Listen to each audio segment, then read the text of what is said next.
Sono Manuel Francesco Aprile, attualmente sono assegnista all'Università di Padova e sono il vincitore del premio Lorenzo Brunetta per la mia tesi di dottorato, che ho conseguito alle PFL sotto la supervisione di Friedrich Eisenbrand e Yuri Faenza.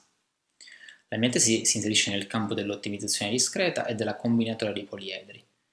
che erano temi cari al matematico Brunetta, e in particolare tratta di una speciale classe di poliedri chiamata politopi two level, a due livelli, e di come rappresentarli geometricamente per mezzo di formulazioni estese. Molti problemi di ottimizzazione, in particolare nell'industria, sono risolti oggi per mezzo di computer e di algoritmi, ma affinché questi algoritmi siano efficienti è fondamentale avere una buona rappresentazione del nostro problema. Per noi una buona formulazione è un sistema di equazioni e disequazioni che possiamo scrivere su un computer, quindi che non sia troppo grande, per poi risolverlo in modo efficiente. Un famoso teorema di Yannakakis afferma che per alcuni problemi una tale formulazione esiste, ma non dà strumenti pratici per ottenerla. Uno dei risultati delle mie tesi è un algoritmo efficiente per ottenere tale buona formulazione, la cui esistenza è garantita dal teorema di Yannakakis. Buongiorno a tutti, sono Giulia Polverari, un medico specialista in medicina nucleare. Attualmente lavoro presso il centro PET Affidea IRMET di Torino e svolgo il dottorato di ricerca presso l'Università di Torino. È stato un grande onore ricevere il premio Guerrino Lenarduzzi per la mia tesi di specializzazione sul ruolo della PET in pazienti con tumore del polmone in stadio avanzato candidati all'immunoterapia. Il ruolo della PET in ambito oncologico è ormai consolidato, ma con il nostro studio abbiamo voluto applicare un'analisi ancora più approfondita alle immagini PET, un'analisi estremamente innovativa come l'analisi radiomica, per poter ottenere delle informazioni sul comportamento tumorale che potessero essere predittive di risposta alla terapia e di sopravvivenza. Infatti, con il nostro studio abbiamo visto che pazienti con un tumore del polmone maggiormente voluminoso, eterogeneo, asimmetrico e con una maggior attività metabolica glucidica avessero una maggior probabilità di andare incontro a progressione di malattia e di fallire l'immunoterapia. Ne approfitto per ringraziare l'Istituto Veneto di Scienze, Lettere d'Arti per il premio assegnatomi, l'Università di Torino e la grande squadra IRMET per il supporto che mi ha dato e che continua a darmi. Buongiorno a tutti, mi presento, sono Chiara Lo Giudice, sono una storica dell'arte specializzata nello studio di pittura e incisione veneta del Settecento. Sono risultata vincitrice della prima edizione del premio Marina Magrini, indetto dall'Istituto Veneto di Scienze, Lettere e Arti, e riservato a giovani laureati in storia dell'arte. Il premio finanzia un viaggio di studio per ricerche inerenti ai campi della pittura e della scultura veneta del Settecento nelle sue diaspore europee. Il mio progetto, che secondo quanto stabilito dalla commissione era quello che meglio rispondeva alle richieste del lavoro, riguarda i 10 anni trascorsi in Inghilterra dal pittore Jacopo Angoni, pittore veneziano tra i maggiori esponenti della corrente rococò europea, che soggiornò a Londra dal 1729 al 1739. Nel progetto mi prefiggo di indagare i rapporti che intercorrevano tra Amigoni e i suoi committenti inglesi, tra quali spiccano numerosi componenti della famiglia reale, di portare avanti delle mirate ricerche di archivio nel tentativo di recuperare dei documenti che finalmente gettino un po' di luce su questo periodo tanto affascinante quanto ancora poco indagato. E infine di vedere finalmente dal vivo tutte le opere certe o attribuite ad Amigoni che si trovano nei musei e nelle residenze inglesi. Per questo sono davvero molto felice di aver vinto questo premio che mi permetterà di avviare una ricerca a cui tengo davvero moltissimo.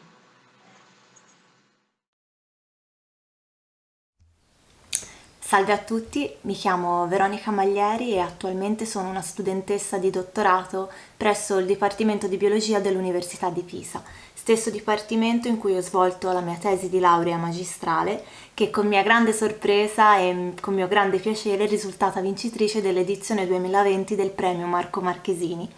Nella mia tesi di laurea ho investigato il gazing behavior in 3 diverse razze di cani. Il gazing behavior è un comportamento interspecifico molto interessante, veicolato dallo sguardo. Si tratta infatti dello sguardo dell'animale rivolto a un soggetto umano in quelle situazioni in cui esso ha bisogno di aiuto o di supporto. Per il mio lavoro ho utilizzato il Labrador Retriever, che è una razza andata incontro a una lunga selezione artificiale da parte dell'uomo e il nostro migliore amico per antonomasia, il cane lupo cecoslovacco, che invece è una razza molto giovane, nata dall'incrocio tra un lupo e un pastore tedesco, e poi appunto il pastore tedesco come razza intermedia tra le altre due.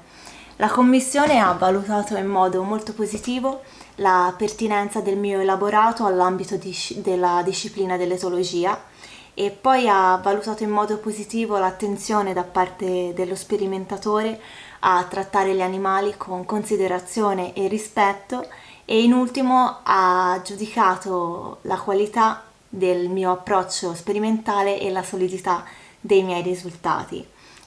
Sono molto contenta di questo e colgo l'occasione per ringraziare tutte le persone che mi hanno aiutato per il mio lavoro di tesi, a partire dalle mie tutor che sono Elisabetta Palagi e Emanuela Pratoprevide, e vorrei salutare tutti e ringraziare anche la commissione per questo bellissimo premio che ha contribuito a rendere meraviglioso un anno che invece è partito abbastanza male per causa del Covid. Grazie e arrivederci. Ciao a tutti, io sono Stella Plazzotta, attualmente sono assegnista di ricerca presso il gruppo di tecnologie alimentari dell'Università di Udine, gruppo presso il quale ho anche svolto il mio dottorato. E oggi sono qui per parlarvi di una notizia molto gradita e anche inaspettata, devo dire, che ho ricevuto di recente, ossia il fatto che la mia tesi di dottorato è stata selezionata per l'attribuzione del premio Mario Bonsembiante, un premio che è andato a premiare quelle tesi di dottorato in ambito alimentare che avessero sviluppato delle strategie e delle soluzioni per abbattere l'impatto ambientale delle produzioni. Di fatto durante il mio dottorato mi sono occupata di valorizzazione di scarti vegetali, quindi abbiamo sviluppato delle strategie in grado di convertire gli scarti derivanti ad esempio dalla monda dell'insalata, dall'estrazione del succo di pesca, dall'estrazione del latte di soia, in derivati ad alto valore aggiunto, in derivati insomma che presentano un certo valore economico. La parte che però è stata più apprezzata ai fini dell'attribuzione del premio è stata la parte finale, ossia lo studio di fattibilità. Durante questa fase del mio dottorato, infatti, ci siamo interfacciati con altri esperti al di fuori delle tecnologie alimentari, per esempio esperti di marketing, ingegneri ambientali, ingegneri di processo, e con loro, con questa collaborazione che è stata appunto molto proficua, siamo riusciti a dimostrare come le strategie di valorizzazione sviluppate in laboratorio di fatto possono essere trasferite su scala industriale e quindi possono anche avere un impatto reale positivo dal punto di vista economico e ambientale. Con questo, insomma, con questa brevissima sintesi di quella che è stata il mio percorso di dottorato, vi saluto e ci tengo moltissimo anche a ringraziare il mio gruppo di ricerca, appunto il gruppo di Scienze e Tecnologie Alimentare, e primi fra tutti il mio supervisor, la professoressa Lara Manzocco. Un saluto! Buongiorno a tutti, mi chiamo Cristina Setti, sono una storica, mi sono formata all'Università Ca' Foscari di Venezia e in seguito mi sono addottorata presso la Scuola Normale Superiore di Pisa, dove attualmente sono titolare di un assegno di ricerca. Sono anche la vincitrice del premio dedicato a Pompeo Molmenti, che l'Istituto Veneto di Scienze, Lettere ed Arti ha deciso di conferire al libro inedito tratto dalla mia tesi di dottorato. Questa mia tesi è dedicata alla ricostruzione della evoluzione delle attività di governo di una magistratura veneziana molto importante, i Sindici Inquisitori Levante, un'istituzione di controllo dell'amministrazione del cosiddetto Stato d'Amar, nata alla fine del Trecento per contrastare il frequente malcontento delle popolazioni greche e dalmate che abitavano nei territori del Mediterraneo orientale conquistati da Venezia a partire dal XIII secolo. Il lavoro che ho svolto è stato apprezzato dalla commissione esaminatrice del Premio Molmenti, sia per la sua solidità, sia per il livello internazionale delle tesi e delle interpretazioni con cui mi sono confrontata, sia per l'originalità delle tesi che ho proposto io stessa. Effettivamente, nella mia visione, l'istituzione dei Sindici Inquisitori Levante costituisce un momento apicale dell'attitudine veneziana verso il governo delle popolazioni d'oltremare, in quanto segna il passaggio da un atteggiamento di tipo coloniale a un atteggiamento di tipo negoziale, che io chiamo contrattuale. Il mio lavoro è stato altresì apprezzato per la capacità che io dimostro di avere di leggere fenomeni molto complessi come le trasformazioni socio-economiche dello Stato d'Amar attraverso la lente ristretta ma sintetica di una magistratura itinerante. Ringrazio le istituzioni che mi hanno sostenuto in questi anni e tutti gli amici e familiari che mi hanno incoraggiato nei momenti di difficoltà. Grazie mille.